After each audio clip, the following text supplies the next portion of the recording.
think black people were affected. I think white people were just as affected. And you know, so I think race is not an issue in terms of how it affected people. I know friends in New York that heard about this story and couldn't believe it. Um, Absolutely. and so, but I did find this one quote that I thought was absolutely appropriate for for this documentary, and it is the most absurd apology for authority and law is that they serve to diminish crime. Aside from the fact that the state is itself the greatest criminal, breaking every written and natural law, stealing in the form of taxes, killing in the form of war and capital punishment, it has come to an absolute standstill in coping with crime. It has failed utterly to destroy or even minimize the horrible scourge of its own creation. And this is what we're living in. It's sort of like a cesspool of corruption.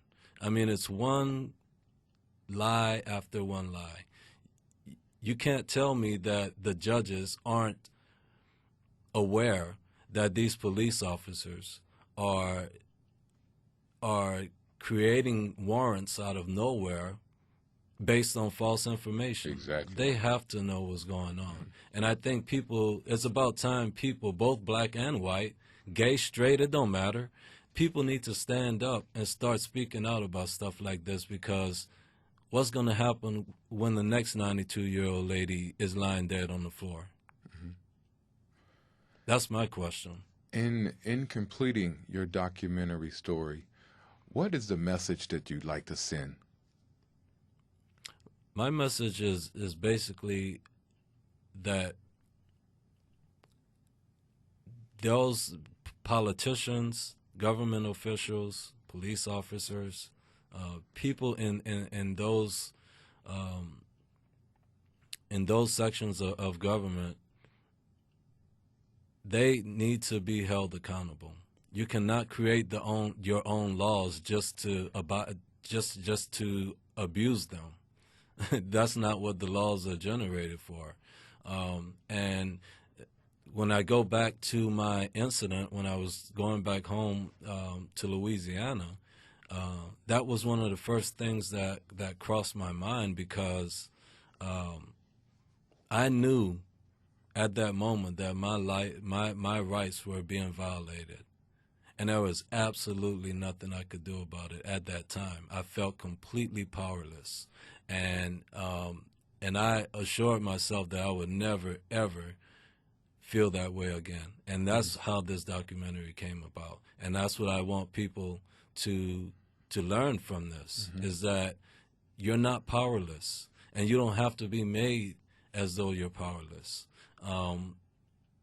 You can affect change in some sort of way. It doesn't have to mean that you have to go out and create a documentary. No, but there are so many things that you can do. You can write.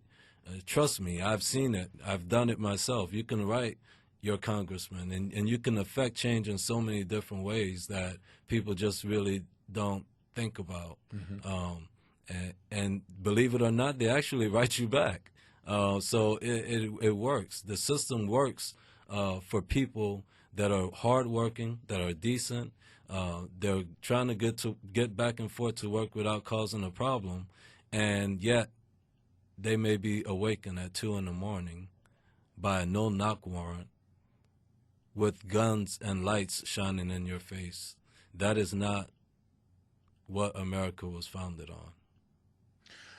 I could only imagine being Katherine Johnson's neighbor at 3 o'clock in the morning and seeing the police and the ambulance and all of the activities by the emergency squad during the situation, which if I remember correctly, I believe the raid happened about 7 something in the evening that particular day, and being a resident of the neighborhood on that street, seeing all of this activity and knowing that my neighbor of 17 years had just been shot and killed, what could you possibly think, or let's say you're just coming home from work and being told the street's blocked off, and you had a very good personal relationship with Miss Johnson. What mentally, what do you think a person could have endured or felt at that particular time? Well, let me just clarify that Katherine Johnson, the raid happened at 7 p.m. However, her body wasn't removed until 1 a.m. Why? Because they were putting drugs in her basement, planting drugs in her basement to make it appear as though she was a drug dealer, which is absurd. They were contacting false witnesses and creating fake documents to make it appear as though this lady was some sort of rebel drug dealer, a 92-year-old lady. And it's absolutely astounding how far that those police officers were willing to go. And then they actually believed that this lady, this 92-year-old lady, was a drug dealer in her own neighborhood. Katherine Johnson went to church every Sunday. She was a law-abiding citizen, had burglar bars on her windows because of fear of drug dealers or intruders breaking into her home, and she had to. Those aren't the people that she should have been worried about. Yeah. It ended up she should have been worried about the police officers. Absolutely. So would you say that this particular story, of course, is one that we shall never forget? And, of course, Ms. Katherine Johnson has, as you said, has been a citizen in the city for 17 years, and certainly she'll never be forgotten as well.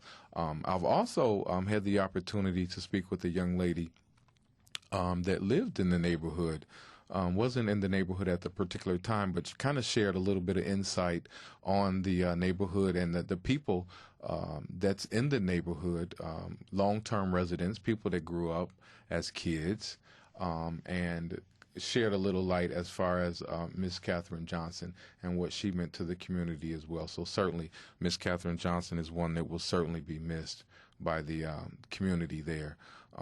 Well, that's pretty much all the questions I have at this time, Gary. I think the interview has been very well. I wish you much success on your documentary, and I'm sure it will go quite a ways. A memory that we shall never forget here in Atlanta. Yeah, Lon, I want to take this opportunity also to,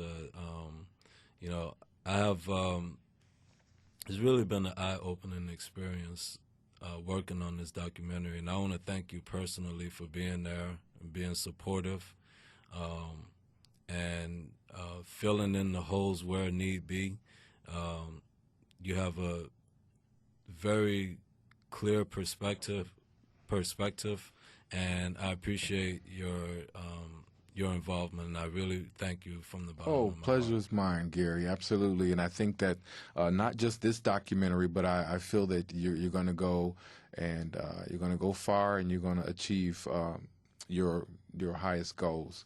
And certainly, again, I think it was a great aspiration for you to want to do such a story on Katherine Johnson, and certainly I'm sure those that were friends of hers and people in the neighborhood that might one day get to hear this documentary, this great documentary, I might add, and certainly will not let it go down. So again, thank you, sir, and congratulations. Thank you. One quick thing also, I want to say the name of the documentary, there's only a working title, and it's changing, it seems like every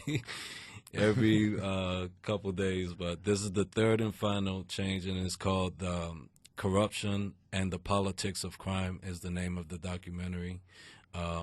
Hopefully it will be completed in 2 to 3 months, and with an official air date, hopefully around November, and which will be the 5th year anniversary of the death of Katherine Johnson. So perfect timing. Yeah. So great. Thank you.